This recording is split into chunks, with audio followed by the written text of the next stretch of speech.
Hey everybody, this is D Hunter, bringing another action figure review.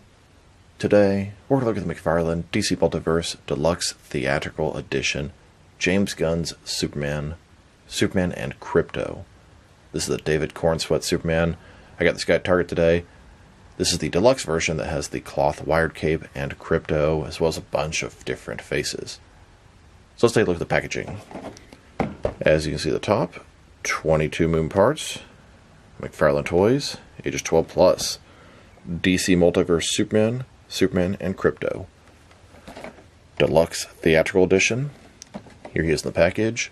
We have a ton of accessories. We have a display stand, a collector's card, 4 faces, 4 hands, and of course, Krypto the Super Dog.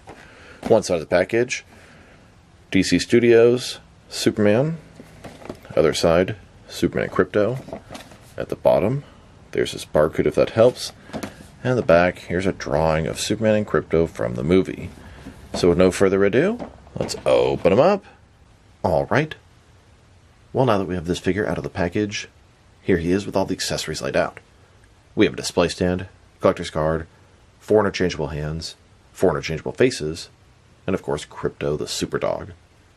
Before I take a look at all that, let's talk about and check out this figure. So this is Superman from the upcoming James Gunn Superman movie, kickstarting the new DC Universe, played by David Corenswet. This looks to be the best version of this figure. There's this deluxe version, a regular version, and a battle damage version, and there may be more. So let's take a closer look. Starting with his head, it looks pretty good. That part in the trailer is like walking, and someone throws a can in the back of his head. This kind of reminds me of that. The likeness is not perfect, but it's good. It's better than good. I like the hair there, the little curl. Very nicely done. Yeah, I can totally see the actor there. They did a pretty good job. Like I said, not great, but it's better than good. The sort of Kingdom Come-ish type Superman logo. Flat here. He's got these sort of lines all over his suit. Kind of reminds me of the New 52. Texturing going on, at least on some parts of the suit. Red trunks, kind of awkward looking. They actually look probably better on the figure than in the film. Double jointed elbows, double jointed knees, tall red boots, and then of course this cape. It's got cloth soft goods. It's got a bendy wire in it, and it has a Superman logo on the back. Mine has a little sort of fold in here, but I should be able to flatten that out. It's a solid looking figure. The sort of outfit almost, no, it does look better on the figure than in the film. It's a little tighter, more form-fitting. The movie, it seems, I don't know, a little bit loose. No, I'd say a solid release of this figure, this character. And a closer look at his face and head sculpt, which I will say is exactly the same as the non-deluxe version. And I do compliment the likeness. I'm very pleased with what I'm seeing, especially at the price point. Even these figures definitely are creeping up. And then, here's the figure, broken down as far as he can go, with all of his removable parts detached. Now let's check out his accessories, starting off with the boring stuff. Here's his display stand, typical McFarlane display stand we've seen countless times before. And then we have his collector's card. As you can see, it's sort of a drawing of the movie Superman and Krypto. McFarlane Theatrical Edition. On the back, there is a description. If you want to read that, pause now. Now let's check out his hands. He has a total of 4 hands, 2 left hands, and 2 right hands. Here's his first set of hands. His right hand is a fist. His left hand is a large gripping hand. And here's his alternate pair of hands. This is a pair of flight hands. In my opinion, every single Superman figure should come with a pair of flight hands and a pair of fists. This guy at least covers the basics. Now let's look at his faces. He has 4 different faces. The first one has a normal expression, the second one, a smiling expression, the third one, an angry expression, and the fourth one is red eyes with the heat vision. The faces look very, very similar. The changes are only very subtle. Here's a look at his first face. This one has the most normal expression. And here's his second head. This one has the slight smiling expression. And here's his third face. This one has a slightly angry or perturbed expression. And here's his fourth head. This one is him using his heat vision. And then we have his pet Krypto. Krypto the Super Dog. Typically Krypto is a white dog, but he doesn't usually look like this type of breed. I believe this is based off James Gunn's dog, and he decided to make Krypto like that, which is okay. Once again, it's another small little animal pack-in that has zero articulation. The entire body is one solid piece, legs, tail, and all, except for the head. The head is a separate piece attached there, and you'd think it would be articulated. I can sort of budge it a tiny bit, but it's simply glued on there. If I keep doing that, it'll just break off. Then he has a cloth soft goods cape, that same sort of Kingdom Come style Superman symbol, and of course, a little collar with the Superman logo. Here's a look at McFarlane's 7-inch scale Krypto on the left, next to the Spin Master 6-inch version on the right. And here are all the versions of Krypto the Superdog that I have. 3 are by McFarlane, 1 by Spin Master, and 1 by Fisher-Price from the League of Super Pets movie. Now let's check out his cape. He has a cloth soft goods cape with a bendy wire on either side. The cape is not shiny, and I prefer it that way. Mine has a little fold up here, but I'm pretty sure I can fix that pretty easily. Just sort of flatten it out for a while. It can stretch out about this far. It's got a bendy wire for different posing. Now you can have the cape sort of up in the air as he's kind of gliding down, etc. A little bit hard to do. Well, I guess not so much. But personally, I like to have the cape sort of flowing in the wind next to him. And an easy way to do that is take the cape, simply go over your finger, back down over another one, and then back up again. Take the other part, sort of push it to the side, and bam, you've got a quick and easy version of Superman's cape flowing in the wind. I could spend a little bit of time making it look better, but honestly, I'd say that this looks pretty damn good as is. Now to check out the differences, reuse, and similarities between this theatrical deluxe assortment of Superman and the regular version. And the main difference is going to be the cloth soft goods cape with a wire in it, and then the different faces. Beyond that, it's pretty much 100% the same figure, same sculpt, same articulation. So let's take a closer look. Starting with their faces, like I said before, I'm pretty sure it's the exact same sculpt. Maybe it's a little bit of a better paint job on this deluxe one here. If you go to the sides, you can see that sort of line where the face will disconnect. And here, it's almost like they just sort of fuse it onto there. I do believe it is exactly the same sculpt though. Same little curl, all that good stuff. As we go further down, the suit appears to be exactly the same. Same shade of blue, same 2 hands, same trunks, etc. Of course, a huge difference is going to be this guy has the plastic or sort of rubber type cape, and this guy has a cloth soft goods cape with a bendy wire. I do prefer the deluxe version, but this guy is not much worse. And we now have 3 different McFarlane DC Multiverse figures utilizing this base body. The standard version, the deluxe version, and the battle damage version. Now that we've taken a pretty good look at both the figure and his accessories, let's check out his height. From bottom to the top of his head, standing about 7.2 inches tall, which can translate to just over 18 centimeters. And for his articulation, starting with his head, of course you can rotate side to side. He can look up, not very much, which is kind of disappointing. Down about that far. The reason looking up is kind of disappointing is you want to get him to a flight pose, have him sort of flying like this. His torso looks up a little bit, his head really does not, so he cannot look straight ahead. He can only fly looking down. Can tilt his head at least a little bit from side to side. Shoulders on a ball joint, goes up about 90 degrees. Up, down, around. He's got this butterfly ring between his shoulder and chest. Increase the range of motion and cover the large gap that would be there. Bicep cut, but really doesn't move very much, very tight. Double jointed elbows.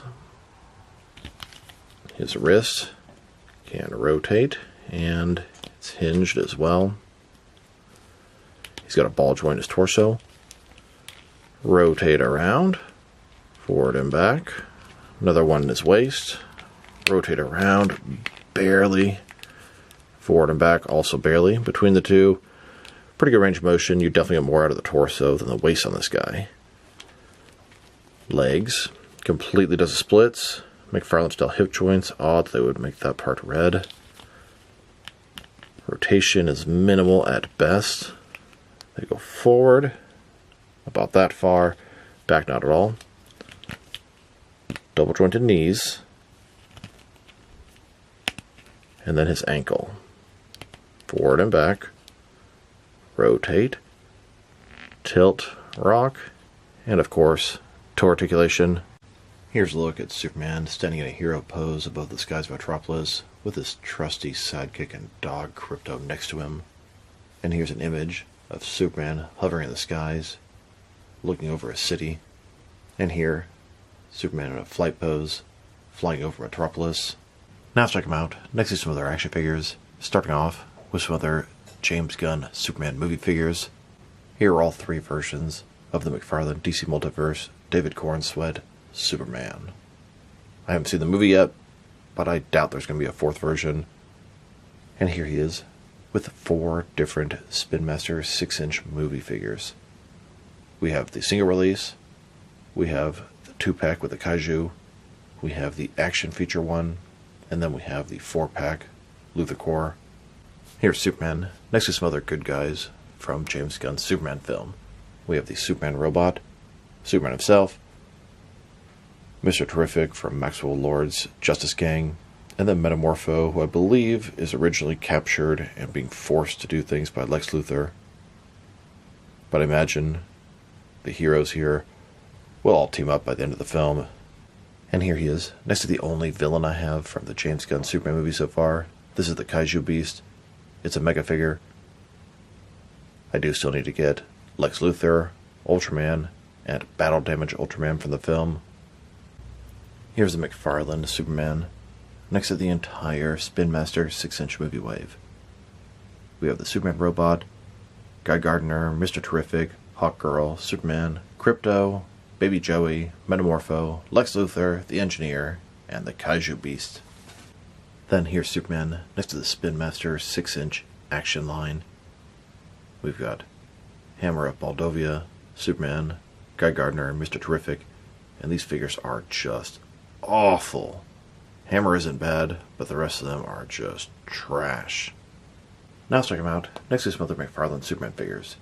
Here he is, next to the Action Comics 1000 and Hush Superman figures. And here, next to the Page Puncher Superman and the digital Silver Age version. Then, next to the Injustice 2 Superman and the Page Puncher armored version. And here are all the different live-action Superman figures McFarlane has made. Christopher Reeve, David Corenswet, and Henry Cavill. We need Brandon Routh to complete all the different movie Superman figures, but I would take all the different TV show versions that they've had out there. It would be really cool to have them all lined up. And then here are all the McFarlane DC Multiverse Superman figures they've made, at least until recently. There have been a lot of Superman releases as of late. And here are the most recent Superman releases. I've gotten all these in the past couple of days.